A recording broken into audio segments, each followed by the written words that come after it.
Ndabasuhuje mwese inshuti zanjye tugiye kubana ku nkuru y'uyu munsi, ntimwibagirwe gukora subscribe, musharinge, mukomentinge, munalayikinge. Uyu munsi tugiye kuganira ku mugabo ukomeje guhiga abandi ku rutonde rw'abakire ku isi, uwo nta wundi niwo bita Elon Musk. Elon Musk yabaye umukire wa mbere ku isi muri Mutarama 2021 asimbuye uwo bita Jeff Bezos. Jeff Bezos ni sosiyete bita Amazon. Amazon ni sosiyete y'ubucuruzi ikorera kuri interinete, cyangwa benshi murayizi mukunda kuguraho n'ibintu. Elon Musk rero yavukiye muri Pretoria muri Afurika y'Epfo, yavutse 1971 ku itariki 28 Kamena. Akaba afite ababyeyi babiri b'abazungu bakomoka muri Afurika y'Epfo. Papa we akomoka Afurika y'Epfo, mama we agakomoka muri Canada, ko akaba yarakuriye muri Afurika y'Epfo. Papa akaba yitwa Elon Musk, mama we akitwa Maya Musk. Elon Musk akiri umwana yakundaga gukora ibintu bya mudasobwa, ari n'umuhanga cyane mu bintu bya interinete. Gusa icyo gihe yakoraga porogaramu kandi akiri umwana muto cyane. Nyuma mu 1990 aza gukomeza amashuri ye muri Canada, aho agiye kwiga kaminuza. Agezeyo yahize igihe gito cyane, akomeza muri Amerika naho yaje kurangiriza university. Mu mwaka w'1995 yaje gutangiza ikoranabuhanga bita Zip2. Iyo yafashaga ibinyamakuru gushyira amakuru yabyo kuri interineti. Gusa nyuma yaho ntabwo yaje kugumana ya Zip2, kuko yaje kuyigurisha kampani imwe, bamuha amafaranga menshi cyane, aho bamuhaye asaga $20 million. Aya mafaranga niyo yamufashije gutangiza icyo bita PayPal. PayPal ni uruhererekane rw'amafaranga kuri interineti, nko kuba mobile money, Airtel money, ariko ubikorera online. Elon Musk yatangiye kwandika izina cyane mu bintu by'ikoranabuhanga, aho mu mwaka wa 2004 yaje gutangiza uruganda rukora imodoka arirwo bita Tesla. Tesla ni uruganda rukora imodoka zikoreshwa n'umuriro. Kugeza na n'uyu munsi niwe muyobozi w'uruganda rwa Tesla. Tesla rero ni uruganda rukiyoboye izindi nganda zose mu gukora imodoka zikoreshwa n'umuriro. Gusa dusubiye inyuma gatoya, nanone mwaka wa 2002 Elon yaje gukora icyo bita SpaceX, nabyita nk'ibyogajuru, aho yatangiye kujya yohereza abantu bakagenda bagatembera bakagaruka. Nyuma yaho nibwo yatangiye kugenda amenyekana, yandika izina cyane kurushaho kubera ibyo byogajuru yatangiye gukora. Nyuma y'ibyo bikorwa byose Elon yakoze, yaba SpaceX yaba Tesla, nyuma mu mwaka wa 2022 yaje kugura noneho iyo bita Twitter, aza no kuyihindurira izina yita X. Abatari bazi yuko Twitter yahindutse, ubu ntabwo bakita Twitter, ahubwo basigaye bayita X. Uyu mugabo rero mu buzima busanzwe afite abana 10, yashakanye n'abagore 3, agenda atandukana nabo, ariko muri bose nta n'umwe yari yashatse byemewe n'amategeko. Ubu tuvugana ntabwo wavuga ko afite umugore, gusa ariko afite abana, afite n'abo yigeze kubana nabo bagenda batandukana. Gusa Elon Musk avuga ko ari umuntu ukunda akazi ke, kandi ni umuntu wiyemeza cyane. Buri kintu cyose agiyemo agikorana umuhate.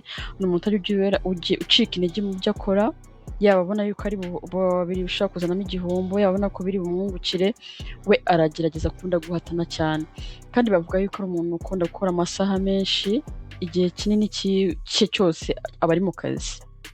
Uyu mugabo kandi yagiye aharanira gukora ibintu abantu benshi batategerezaga ko byashoboka, harimo gukora imodoka zikoreshwa n'umuriro, harimo kohereza abantu mu yindi migabane yo ku isi. Nubwo hari igihe kigera imigabane ku isoko ibintu ntibigende neza, ariko we ntago ajya acika intege, akomeza akazi ke. Abantu benshi baramwemera, bamwemera nk'umuhanga, abandi nabo bakagenda bahakanya ibikorwa bye, bakumva ko atari umuntu urenze. Gusa muri buno buzima abenshi barakwemera, abandi bakakunenga, abandi bakumva yuko uri umuntu ushoboye, abandi bakaguca intege. Ariko Elon Musk we ntabwo ageze acibwa intege n'ibyo bintu. Buri kintu cyose agikorana umwete, kandi akagikora agikunze, akagikorana ubushake. Ntabwo ajya yita ku bamuca intege, ntabwo ajya yita ku bitekerezo by'abantu bamwe bamwemera nk'umuhanga, abandi ntibamwemere nk'umuhanga. We akora buri kintu cyose yumva ko kimurimo kandi ko kizamuhesha inyungu. Elon Musk rero si umukire gusa, ni umuntu wateje imbere isi mu buryo budasanzwe, harimo uko ko ikoranabuhanga ryateye imbere cyane muri kino gihe. Ni umuntu umwe mu babigizemo uruhare kugira ngo ikoranabuhanga ritere imbere, kuko yakoze ibintu byinshi cyane. Yagiye azana nabyita nk'udushya tw'abantu batari bakamenye, we niwe wagiye ubizana cyane, wagiye ushyiramo imbaraga mu kugira ngo ikoranabuhanga rigere ahantu hose.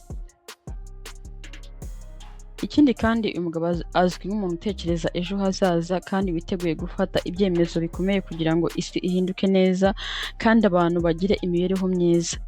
Inzozi ze zirimo kuzagera kure cyane, kuzagura ikoranabuhanga rikava ku rwego rumwe rikagera ku rundi. Elon Musk rero ni umugabo utangaje cyane kandi ni umugabo w'umuhanga mu bintu bijyanye n'ikoranabuhanga, ku buryo abantu benshi bibaza ahantu akura amafaranga, ariko amafaranga ye yose yakura mu bintu bijyanye na interinete, mu bintu bijyanye n'ikoranabuhanga cyane cyane. Mwibuke ko ari we muntu watangije ikigo bita Tesla. Icyo kigo kikaba aricyo cya mbere, ntabwo natinya kuvuga ko aricyo cya mbere ku isi gikora imodoka zikoreshwa n'umuriro. Nyuma aza gukora ibyogajuru bijya mu isanzure, ubu noneho akaba yari yarinjiye mu isoko rya AI. Uyu munsi rero Elon Musk yaje gukora agashya, aho umutungo we waje kuzamuka cyane ugera ku hasaga miliyari 680 z'amadolari. Wumve yuko n'uwa kabiri umukurikira nta n'icyakabiri cy'amafaranga afite. Uwa kabiri rero akaba ari Larry Page. Ubwo ndavuga batanu ba mbere ni abahirwe bo ku isi, batanu ba mbere bose akaba ari abagabo b'Abanyamerika. Uwa kabiri akaba yitwa Larry Page, akaba ari mu miliyari 248 z'amadolari. Uwo akaba yarashinze ikigo cya Google. Uwa gatatu akaba kaza ari Jeff Bezos, akaba ari mu miliyari 336. Uwo akaba yarashinze ikigo cya Amazon. Uwa kane akaza ari Larry Ellison, akaba ari mu miliyari 331. Akaba yarashinze ikigo bita Oracle. Uwa gatanu akaza ari Sergey Brin, akaba ari mu miliyari 228. Akaba ari mu bafatanyabikorwa bashinze Google. Mushobora kwibaza rero ku muherwe nyiri Facebook na Instagram na WhatsApp, uwo nta wundi ni Mark Zuckerberg. Ari ku mwanya wa kangahe? Ari ku mwanya wa 6, akaba afite miliyari 225. Umunyafurika uza ku mwanya wa hafi ni umugabo w'umuherwe cyane ukomoka muri Nigeria, uherutse no kuza mu Rwanda vuba. Uwo nta wundi ni Aliko Dangote, akaba afite akayabo ka miliyari 25. Akaba ari no ku mwanya 90. Si inyuma gatoya nabaganiza kuri Dangote. Ku batamuzi, Dangote ni umugabo ukomoka muri Nigeria, akaba ari umuherwe cyane muri Afurika, muri Nigeria iwabo. Gusa akaba afite ikigo bita Dangote Group. Icyo kigo kikaba gikora ibintu byinshi bitandukanye muri Afurika, yaba amasima, yaba amapeteroli, bakora ibintu byinshi cyane bitandukanye. Dangote rero kuri akaba afite imyaka 68, akaba ari umugabo w'abana 3, gusa kuri ari divorce. Mwakoze cyane abo twabanye, yaba igitekerezo cyangwa inyunganizi mwanyandikira muri comment. Nakagaruka. Ciao ciao.